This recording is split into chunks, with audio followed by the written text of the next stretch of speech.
This is Horace Grant inviting you to check out my new Docu-Series, Behind the Goggles, at legendsinsession.com.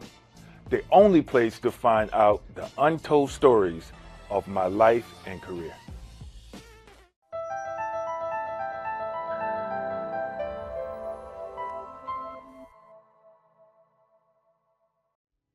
My name is Wally Lockard III, and welcome back to Behind the Goggles with Horace Grant.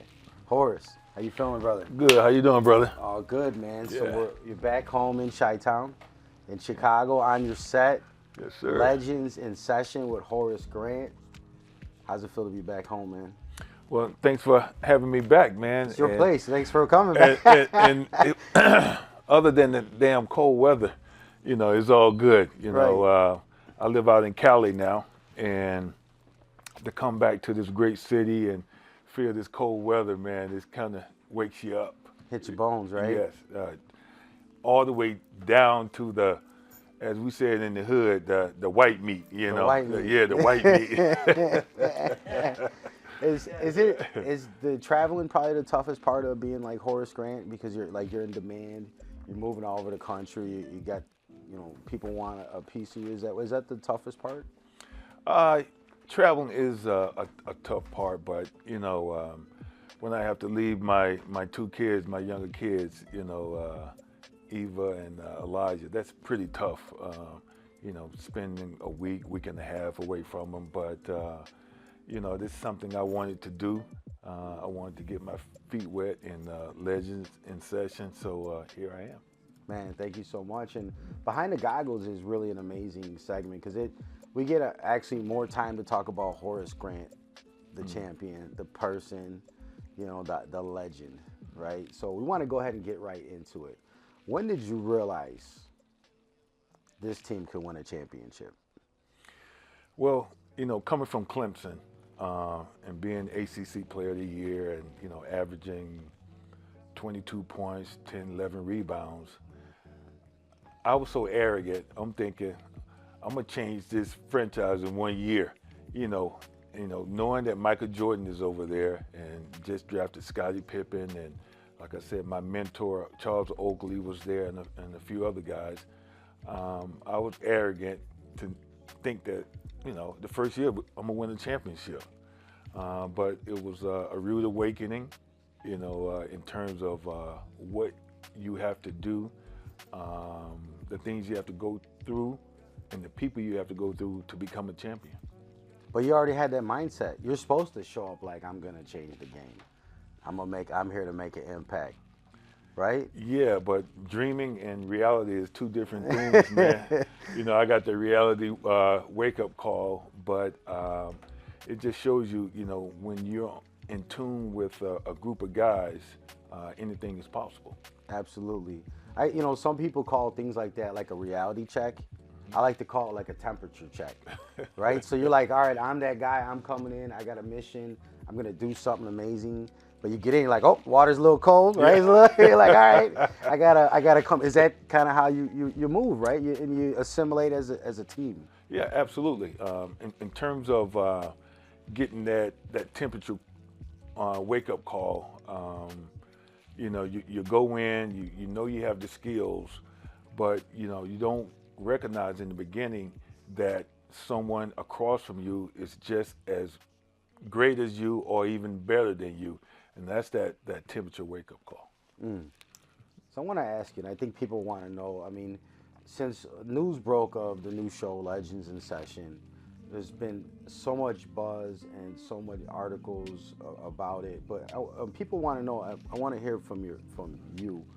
What was your intent when you made the show? Well, my intent was to lend my voice. At this age and stage of my life, being 60, I think it's time for people to hear Horace Grant's voice in terms of telling the story, interviewing his ex-teammates and some of his rivals, as I was playing, as he was playing in the NBA. So I think it was just that time to let people hear my voice. and now that you've done it, how does it feel? Fantastic. But it's a lot of damn work. A lot of damn work, man. My hat goes off to you and the crew for, helping me out with this, and the hard work I've seen you guys do behind the scenes is incredible. Yeah, I mean, and it's like we talked about earlier. It's like a dance, right? Yeah. It's just trying to get like choreography going and getting the flow going and getting everything happening. But I mean, how exciting! Like, I mean, we talked Charles Oakley. You mentioned him earlier. He was one of your early guests. Yes. That we taped with. What was that experience like sitting down with like your mentor? Did it take you back to some points when you guys were talking, or? Man, whenever I see or talk to Oak, it always take me back. But having Oak here, sitting down, and me asking him questions about his childhood, his life, what he's doing now, and even his NBA career, just brought back great memories. What he advised me on throughout my career. And you know what? What an experience. You know, it's the stage is where it's at, but how incredible! The Uber drive, the ride when we left after the show, we left and we went downtown to eat. Was a trip. And Randy was in the ride, and just rolling with Oakley is funny. And like, people don't know, like, Oakley went Christmas shopping while he was here at the studio. Like, so, we got the security. He's wandering through the thing. He's picking out Christmas lights. Yeah. And he's shopping, and he's just like the coolest guy. And what an experience. I love it's like a brotherhood, right? You guys, you get back together and you feel like nothing's lost, or? I mean, a guy like Charles Oakley, we don't have to talk for 2 years. We see each other, it's just like we saw each other yesterday and spoke yesterday. That's the camaraderie, the respect, the love that we have for each other. And I can say that about 99.9% of the people I know who I played with and played against. Now, Horace, this is something that we always ask the guests, but this is something I think people really want to know. How did you get started on your path to being a legend? How did I get started on my path to being a legend? I would say just the opportunity that the people in my neighborhood gave me. And I say gave me in terms of supporting me with this basketball thing, and keeping my mind and keeping my focus on that goal. And that goal was to get my parents a house from the hood, and making it to the NBA. First getting a college scholarship, and then hopefully making it to the NBA. But I give credit to, of course, my parents, but the whole neighborhood of keeping me straight and focused. How old were you? Can you remember when you first said, like, literally when you said, I want to go to the NBA? The crazy thing, coming from where I came from, I wanted to go into the military. That was the first thing. But all of a sudden I started, getting taller and growing, and the military was out. Then basically it was focused on basketball. I think I was probably about 12 years old when I started organized basketball. But when I felt that I could go into the NBA, it was probably my sophomore year of college. I buckled down and started really focusing on doing the necessary things to help my college team win. Go Tigers, Clemson. And then from that point on, my college coach Cliff Ellis, said, look, put some more effort towards this and you'll be a millionaire someday. And that was the focus. Because it's that extra between good and great, right? That little bit extra that you got to command to yourself. Absolutely, absolutely. What's a matchup or a player that you felt brought out the very best in you? Man, gosh, so many great power forwards back in my day, man. You can start at Bird, you can start at Kevin McHale, so many other. But the two young guys that gave me trouble, and I got to give them their flowers today, is Derek Coleman out of Syracuse, the #1 pick, DC. Shout out to you, man. Shoot threes, post up. He did it all, man. Passing, you name it, he did it. And one of the best power forward don't get recognized right now is Rasheed Wallace. She was a beast. He was probably the first one. He in DC really started shooting those threes, in and out type of game. But those two guys, when they were on their game, it gave me fits, man. I'm sure there's a reason, right? Why do you speculate somebody like Rasheed Wallace doesn't get the glory or the shine? Is it politics? Is it just bad timing? Was it bad press? Is it poor decisions? I would just say some bad politics. And, my man Sheed wears his emotion on his sleeves. Hey, I think he's the most tech guys in the NBA history. I'm not Most sure. technical fouls? Yes, he knows to get texts because he's a very emotional. He was an emotional player back then. Yeah. See, that's the thing. Like, the difference between like passion and madness is very. It's a thin line, is it not? It is, but he was passionate, man. But he could go off the handles a little bit. Yeah. Well, you got to learn how to control the fire. If not, it burns you up. Yeah, and I think those are some of the reasons why he don't get the respect from a lot of the fans and people. Do you think other players took a lesson like that and took notice and said, we're smart about that? You think other people have learned from that since? I think some people, everybody's different, and I think it's more or less that they saw what was happening to Sheed in terms of all the money he gave back to the NBA with the technical fouls, and they I don't want to give money back to him, so you kind of harness your emotions a little bit. Right, and then you become like hard to manage and hard to coach, I'm sure, because it's become a distraction sometimes. Yeah, but a lot of the coaches back in the day when we played back in our day, they love that fire, man. They do? See, they like it. They love that fire, man, because you take that fire away from a guy like Rasheed Wallace. It's not the same. It's not the same. You want him to be Rasheed Wallace with that fire, but under control. Right. Yeah. So that's good. It's just the managing it. Yeah. This is Horace Grant, 4-time NBA champion. 3 with the Chicago Bulls, 1 with the Los Angeles Lakers. Inviting you to reserve your spot at my birthday party on June 25th, 2026 at Reggie's Rock Club. Get tickets from legendsinsessions.com.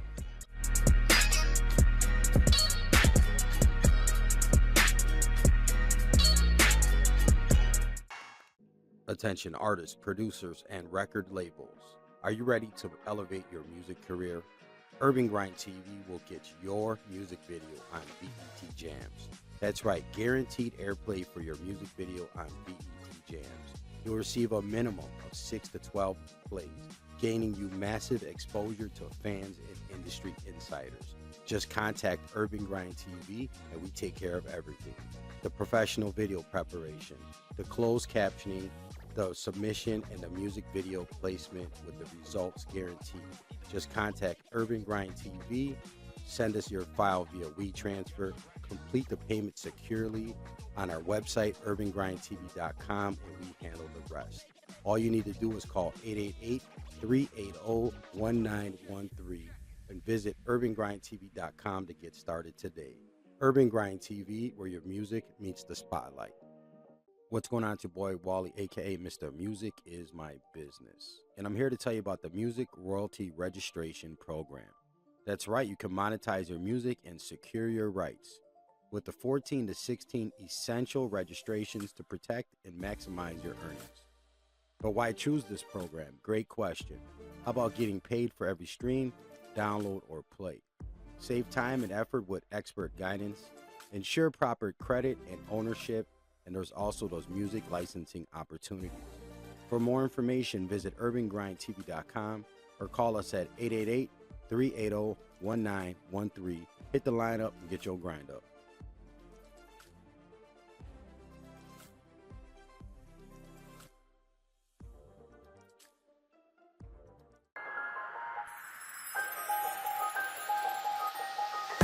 What's going on? It's your boy Wally, aka Mr. Music is My Business from Urban Grind TV. I'm here to announce my brand new book is out. It's available everywhere books are sold. It's titled Music is My Business, the ultimate startup guide to the music business. You can check it out at musicbusinessebook.com, Amazon Books, Barnes & Nobles, and everywhere that books are sold. And it will help you turn your love for music into a sustainable career. Check us out, musicbusinessebook.com.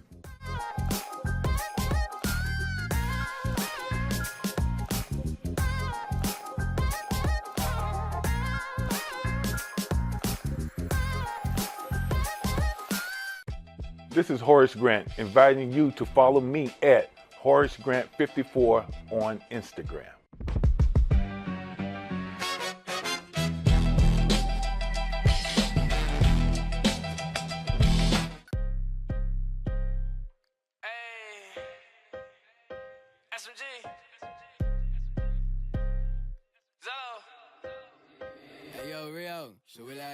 I just need some diamonds around my neck.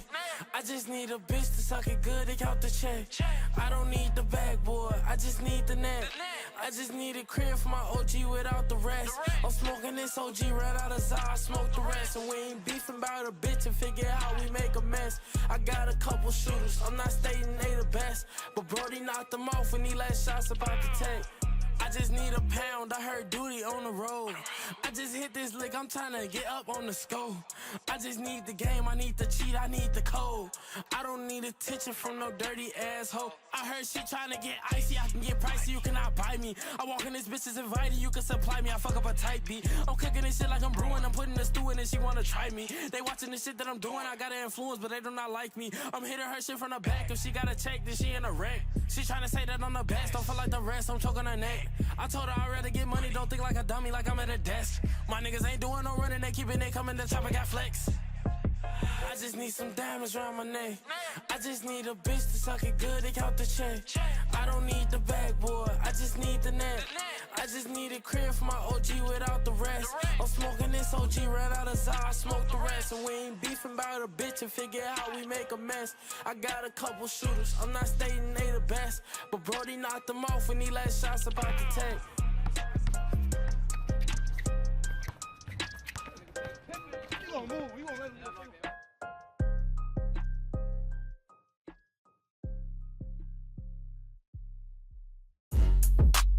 Are you an artist, model, or entertainer? Do you need help with bookings, castings, or even engagement on your platforms? Hit up Urban Grind TV today and let them get you right.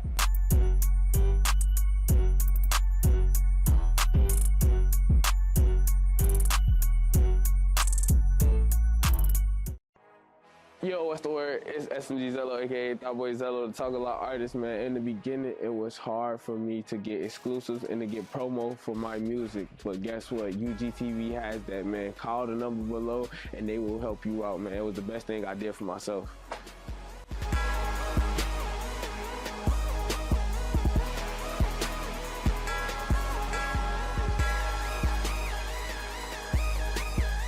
This is Horace Grant, inviting you to check out my new Docu-Series, Behind the Goggles, at legendsinsession.com.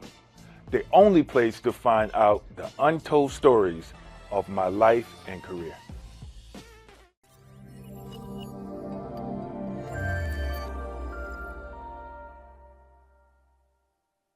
I want to ask you something. I want to ask about moments. You know, life is nothing but a set of moments, right? Memories. What's a moment you're proud that fans never saw? A moment that You're proud I'm fans proud? never got to see. Well, I'm a big advocate of the homeless. So I remember happened when I was with the Bulls. It was in Philly, and I saw a homeless guy. I'm on the bus with the guys, and we headed to the hotel, and I check in, and I go back, and he's still there, and we started conversating, about his position, and I said, come and go with me, go to a hotel, and I put him up for a couple nights, and that was that. Yeah. Then nothing happened. Not like you didn't mess the hotel up or nothing. No. No. See, that's the thing. Then you feel good because sometimes it's hard, right? You get punished for doing good deeds most often. Yeah. But lucky, hey, that was great, and he probably took that as a blessing. Sometimes you just need that little opportunity, that little break. And why are you glad that the fans never saw that?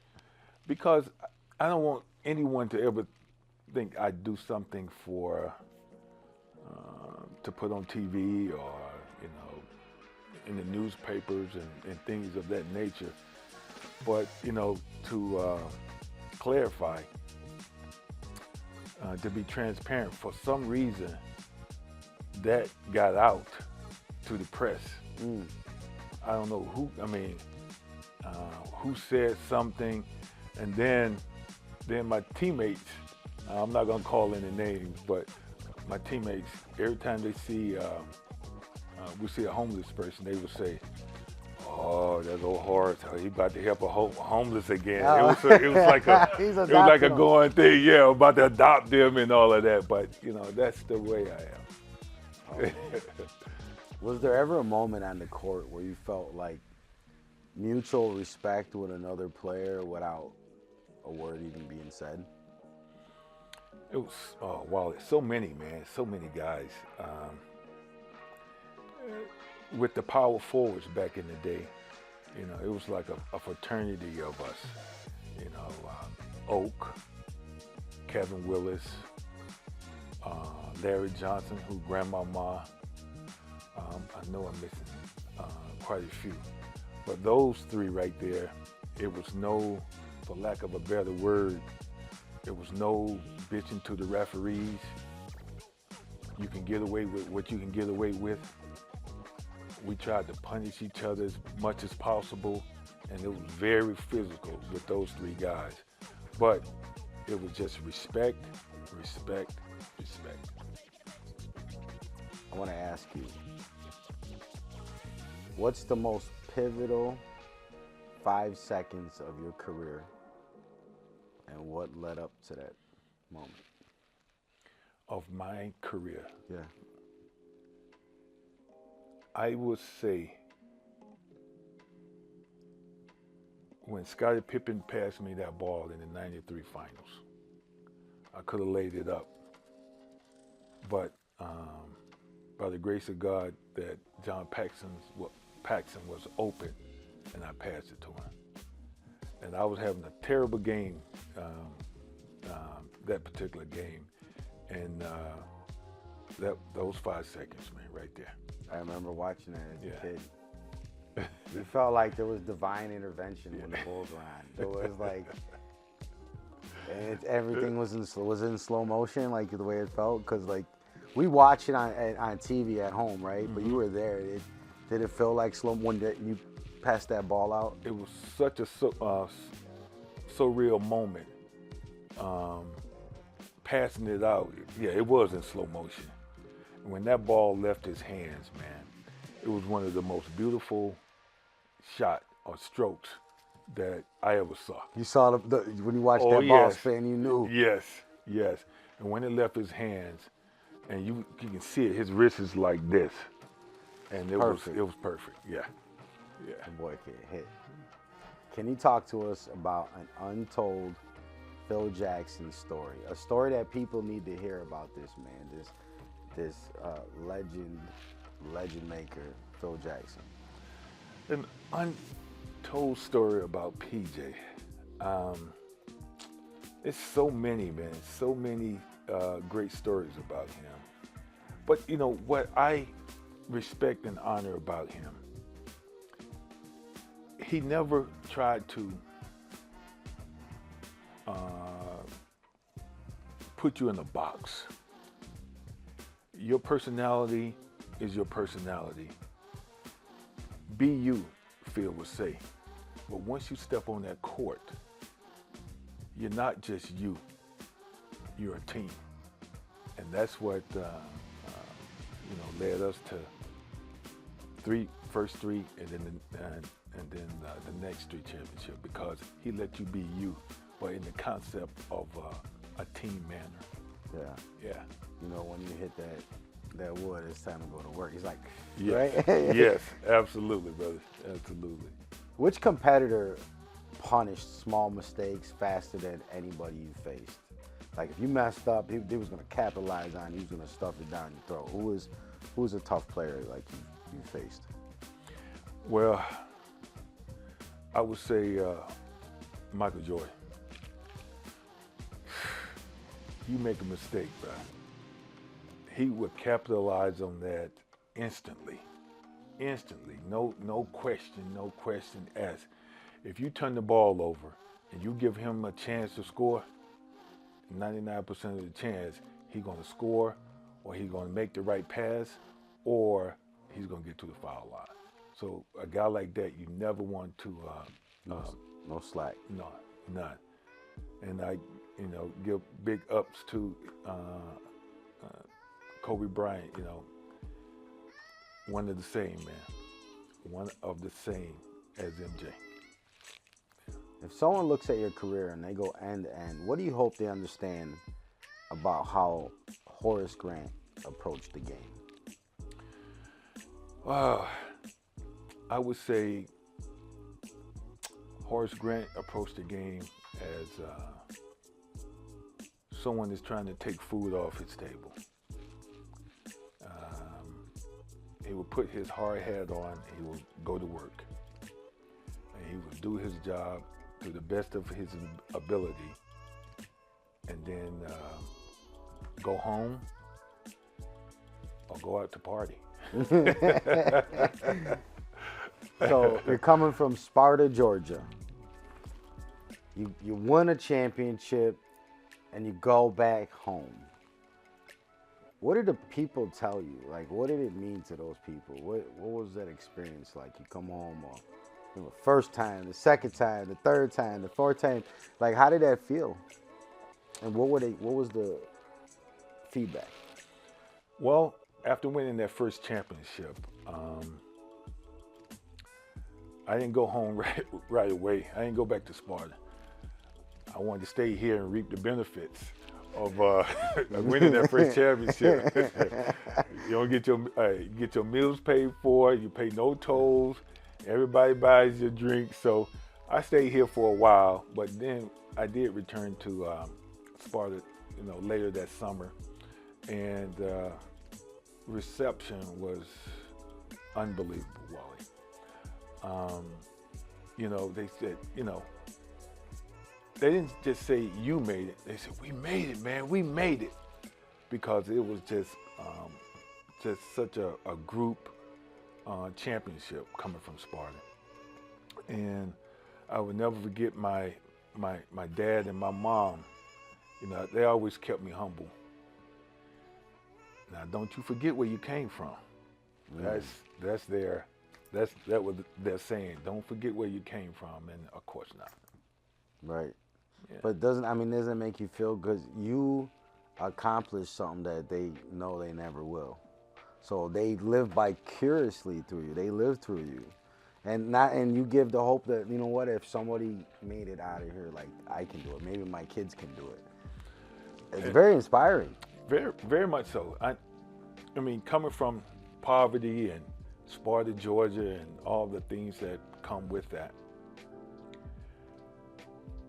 And I know for a fact, and I say this very sincerely, I know if I can make it out of a situation like that, with the right people supporting me and the right decisions that I make, and believe me, I didn't make a lot of right decisions, but I had that group of people to tell me when I didn't make that right decision. Now, you can't do that again. Things of that nature. So it takes a village to raise a family. Yeah, it is. And it's when things are not perfect is when it matters that you get the right, proper correction. Right. So we all get off. It's like a car. You get a bad patch of ice or a bad road, you lose traction, right? Mm-hmm. And you get off a little bit, and you'll stay off, but you got to kind of grip it. Absolutely. And you bring it back in. And that's one of the things that about being a legend and a person foremost is we got to be in control of it. I want to talk about a moment behind closed doors that fans never saw, but this moment really mattered a lot. It might be something that the fans would appreciate that they never knew. Wow. Behind closed doors? Well, behind the scenes, after a game, locker room. For me personally, I would say a lot of fans really didn't know how close we were as a team in Chicago. They saw what we did on the court. They saw the passion, the work ethic, and all of that. But they never really saw behind closed doors how we enjoyed each other's company and some of the laughter that we had. It was fantastic. Cracking and joking, yep. Cracking and joking. You better, back in our days, you better come correct with from a haircut to clothing. If you don't, it's gonna be some talking. Now, you like to play cards? Love cards. You love cards. I heard that you used to play poker with MJ. And one time, he had to borrow a stack. He had to borrow some money. He was, it's not a lot of ATM. You're on the road. He had to borrow some money from me. Can you talk to us about that? Oh man, it was one of the best moments of my life. Oh, yes.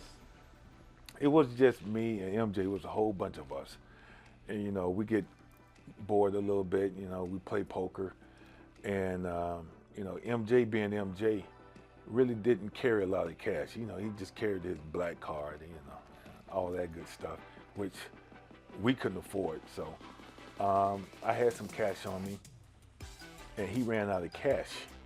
We were playing some poker, and he asked me. He was like, loan me a stack. I'm like, sure. Shit, this is Michael Jordan.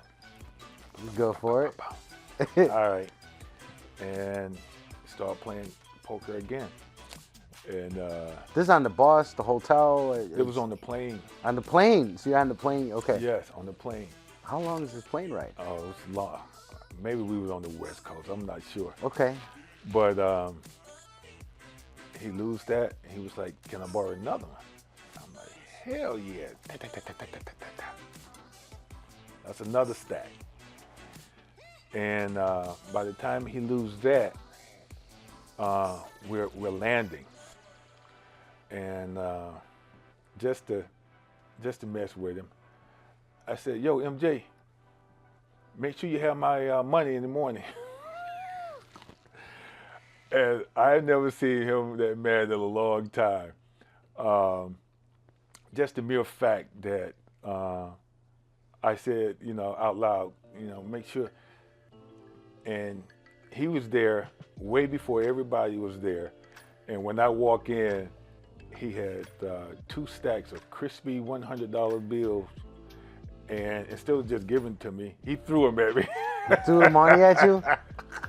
So I said, thank you.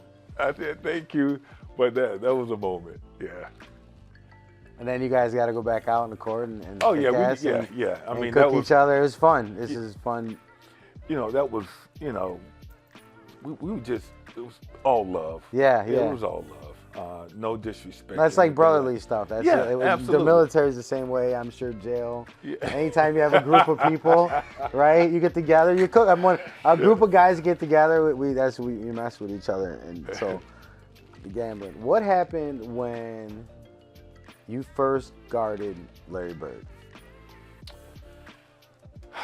Man, first time I guarded Larry Bird, I want to say, thanks to Phil Jackson and Pip for tuning Larry Bird up. When I say tuning him up, you mean kind of set him on fire. Okay. Because he gave Pip like 23, 25 points at halftime. We go into the locker room and Phil said, Horace, okay, now you guard him. And I'm thinking, man, I'm bigger, taller, stronger than Pip. I'm like, ain't no way this white boy is gonna do me like this. I mean, he's slow, can't jump, really. And his first word to me, and I quote, "Are you serious? They put you on me? This is what I'm gonna do to you." And he said this shit. This stuff. He said this. And I'm like, no. Man, he lit my ass up, and then the next thing it feels like, okay, let's double team him. Pip, you go back on Horace, you a double team. He was just that, Larry He told you he was that good that he told you what he was gonna do to you, why he was doing it? But you're thinking, oh, he said, I'm gonna go right now, okay? You thinking like, hell no, he ain't going right, he gonna go left. He just telling you he's gonna go right. That dude went right, man, and did everything he could. Hey, he was the truth, man. Much respect for Larry Bird. Much respect for him. Legend. This is Horace Grant, 4-time NBA champion. 3 with the Chicago Bulls, 1 with the Los Angeles Lakers. Inviting you to reserve your spot at my birthday party on June 25th, 2026 at Reggie's Rock Club. Get tickets from legendsinsessions.com.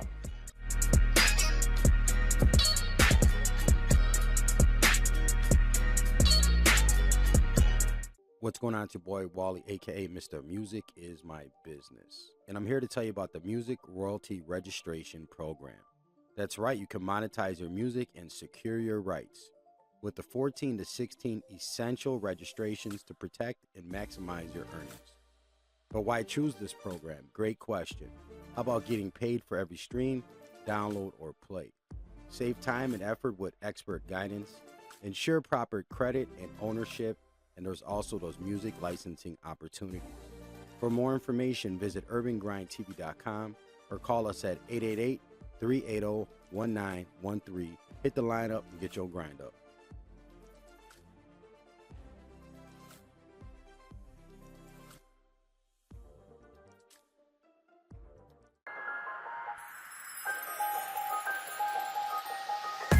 What's going on? It's your boy Wally, aka Mr. Music is My Business from Urban Grind TV. I'm here to announce my brand new book is out. It's available everywhere books are sold. It's titled Music is My Business, the ultimate startup guide to the music business. You can check it out at musicbusinessebook.com, Amazon Books, Barnes & Nobles, and everywhere that books are sold. And it will help you turn your love for music into a sustainable career. Check us out, musicbusinessebook.com.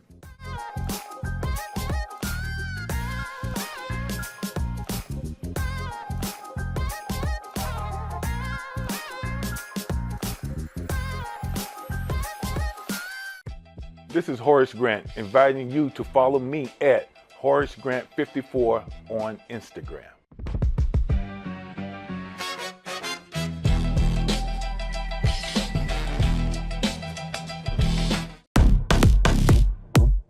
Quando desço até o chão, quando desço até o chão.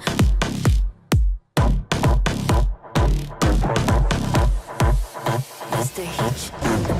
Olha quando mexo minha bundinha, quando desço até o chão. Olha quando mexo minha bundinha, quando desço até o chão. Quando desço até o chão, quando desço até o chão. Olha quando mexo minha bundinha, quando desço até o chão. Make my body lick it slow, satisfaction make me glow. Every touch, feel the rush, tá querendo mais. Fingertips on my hips, mostra que é capaz. Bundão, bundinha, bunda, bundão, bundinha, bunda, bundão, bundinha. Bunda, bundão, bundinha, bunda, bundão, bundinha, bunda, bundão, bundinha. Olha quando mexo minha bundinha, quando desço até o chão. Olha Olha quando mexo minha bundinha, quando desço até o chão. Quando desço até o chão, quando desço até o chão. Olha quando mexo minha bundinha, quando desço até o chão. Te hipnotizo com meu corpo selvagem. You like it, tá ligado que eu sou pura chantagem. O calor fica intenso quando eu jogo meu talento. Macetando na pista, pega fogo quando eu chego. Bunda, bundão, bundinha, bunda, bundão, bundinha, bunda, bundão, bundinha. Bunda, bundão, bundinha, bunda, bundão, bundinha, bunda, bundão, bundinha. Olha quando eu mexo minha bundinha, quando eu desço até o chão. Olha quando eu mexo minha bundinha, quando eu desço até o chão. Quando eu desço até o chão, quando eu desço até o chão. Olha quando eu mexo minha bundinha, quando eu desço até o chão. Freak my body, lick it slow. Satisfaction, make me glow. Every touch, feel the rush, tá querendo mais. Fingertips on my hips, mostra que é capaz. Quando desço até o chão, quando desço até o chão. Quando desço até o chão. Olha quando mexo minha bundinha, quando desço até o chão. Bundão, bundinha, bunda, bundão, bundinha, bunda, bundão, bundinha. Bunda, bundão, bundinha, bunda, bundão, bundinha, bunda, bundão, bundinha.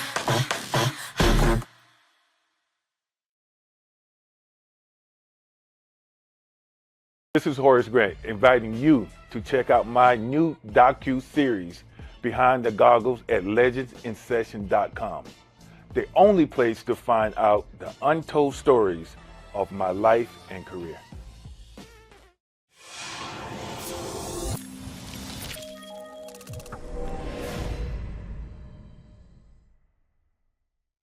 One game that you wish you could replay.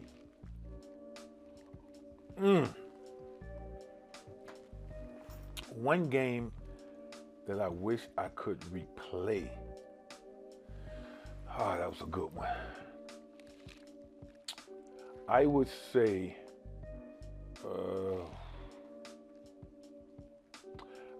game number 7 against the New York Knicks when MJ, that year MJ retired. And I say that because I scored some points. I scored like 20, 25 points, but I didn't get many rebounds. And I felt if I had got many rebounds in that particular game, maybe we would beat the Knicks. Okay, so That game. fair enough. Yeah. What's one moment where a teammate, any era, saved you in the game? Michael Jordan saved us all the time, but I still go back to John Paxson. But I got to give kudos to our bench in 1992 against the Portland Trail Blazers. Scott Williams, Stacey King, Bobby Hansen, who we were down like 14, 15 points in the fourth quarter. And Phil said everybody, all the starters down except for Pip, and brought the bench in, and they brought us back. And then, of course, he brought the starters back to finish it off. But I would say that bench in 1992 against the Portland Trail Blazers. Legendary. Yeah. That's why he's the master. Yes, Phil Jackson, man, absolutely. Who's one opponent you wish you had another shot at today? One opponent I wish I had a shot at. I would have to say Bill Laimbeer.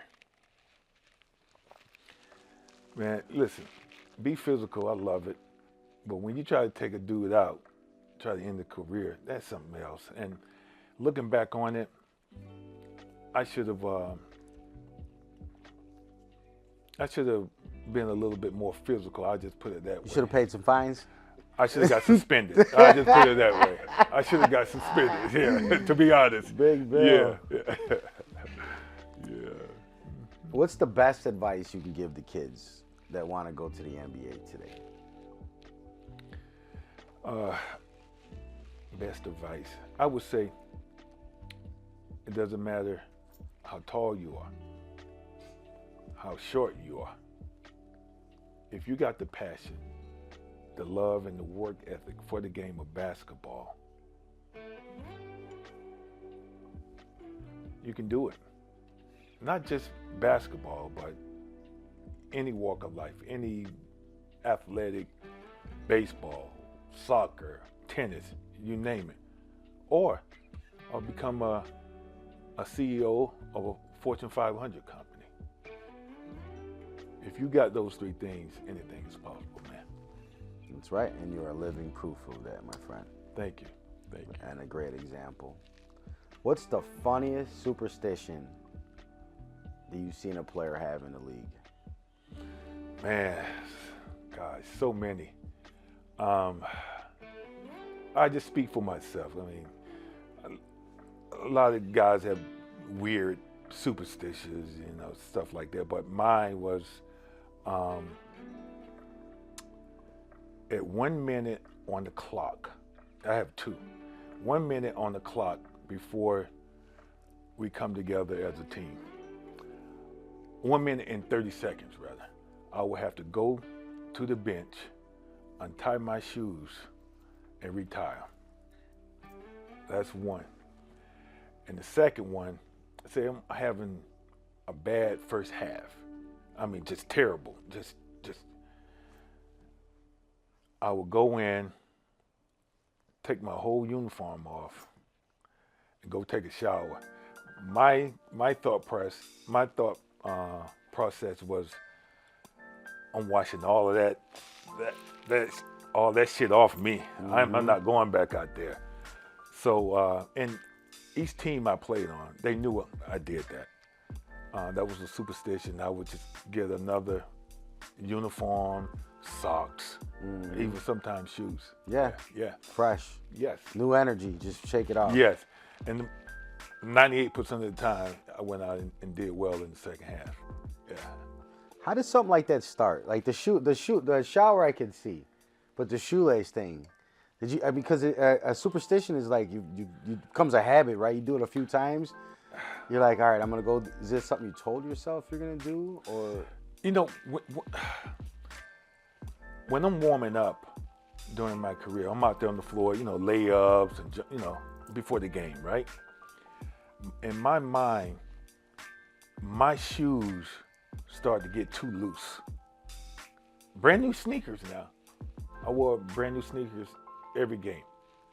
So I had to go over and tighten them up. I'm thinking that my feet is, that's the way I like it. Okay. It just... So it probably was the leather stretch. I mean, it's size 18, right? 18. See, size 18, that's a lot of leather, man.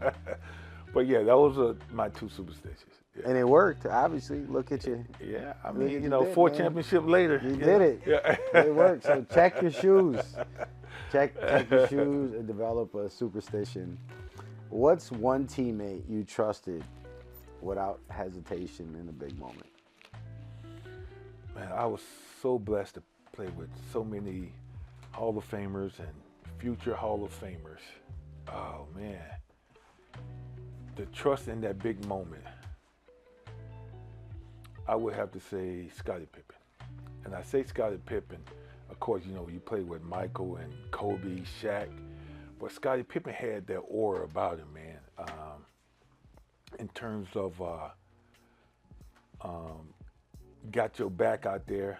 Not saying that my other teammates didn't have my back, but I knew Scott and I still have that close niche of friendship, great teammates. I knew that, whatever happened out there, regardless if I missed a rebound or I missed a block shot, I knew Scottie Pippen had my back. He's gonna pick it up. Absolutely, no question. Definitely, that man's super underrated and definitely undershined. Yeah, he's a legend. And I got to get your ass on my show too, Pip. Okay. We need you, Pip. All right. Because definitely you got some questions I want to ask both you guys. What's one habit you saw the greats never skip? One habit that I saw the greats never skip. They never skipped games out there. There was no load management back in my day. You had guys like MJ, Kobe, they never wanted to skip games. And they practiced like they played the game. Those are the two guys. Those are the things that people don't see. Hard. Full speed. Ain't no half speed. Ain't no half speed. Yeah. No half speed. None whatsoever. And if you didn't practice as hard as they did, they would look at you with the suspect, like, do I want you out here with me? Because you're not putting it in. You're not putting the work in. Yeah. Right. Yeah. I mean, that when you're doing stuff like that, those are guys that are raising the standard, right? Yeah. They're saying, hey, we're going to be on the court together. This is the standard you should be at. Yeah, and let me put another teammate in there, Scottie Pippen. Man, he didn't take time. Well, listen, man. Yeah, he and MJ used to go at it and practice all the time like that. And those two guys what really made us such a great ball club. I definitely agree as a fan. From just watching, we have a different perspective. It's definitely a true statement. What's your best fan moment? Wow, man. I played on some great teams, played with some great players, man. My best fan moment, I would have to say it was a guy, I forgot this, he was a lawyer back in Washington when they was the Bullets. He was sitting right behind the bench and just heckle MJ, Pip, me, all of us, right? But he got on to he went at a coach of ours. He's no longer with us, Tex Winters, who put the triangle offense in, all right? And he yelled, he yelled, "You guys don't have guts. The Bullets are kicking your ass. Speaking of guts, Tex Winter, you have 4 guts." Talk about Tex. No. And me, Pip, MJ, and a bunch of other guys just lost it, man. It was embarrassing, but it was funny at the same time. But that man never got kicked out the game because he did it with no animosity, no wickedness, none of that. He just said something funny. Yeah, Robert Fickle or something like that. Yeah, I'll never forget that dude. Yeah. Last question. One teammate who always made you laugh. Oh man, one teammate always made me laugh. Stacey King. Listen, if you know Stacey, he's one of the commentators for the Chicago Bulls, and he's going to be on the show very soon. But Stacey can imitate anybody. I mean, from Bill Cartwright. Bill Cartwright almost kicked his ass because Bill. But Stacey was that guy, was that glue. If we lost 1 or 2 games in a row, everybody would be down and we'd be, not comfortable. Stacey would get on the bus or on the plane, and he would just say anything outrageous or make fun of Bill, and then everybody would loosen up. Yeah, so Stacey King. Horace, before we get out of here, man, anything you want to shout out, anything you want to plug you got coming up in 2026? Well, I got a celebrity golf tournament coming up in West Covina, California. I'm partnering up with the Horace Grant Academy and the Father's Right Educational Foundation. something special.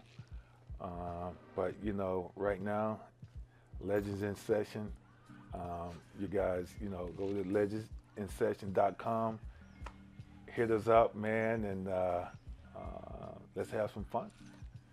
Man, thank you so much, Horace. You're very It's welcome. your guy, Wally, a.k.a. Mr. Music, TV, and Sports is my business, and this is Behind the Goggles. This is Horace Grant, 4-time NBA champion, 3 with the Chicago Bulls, 1 with the Los Angeles Lakers, inviting you to reserve your spot at my birthday party on June 25th, 2026 at Reggie's Rock Club. Get tickets from legendsinsession.com.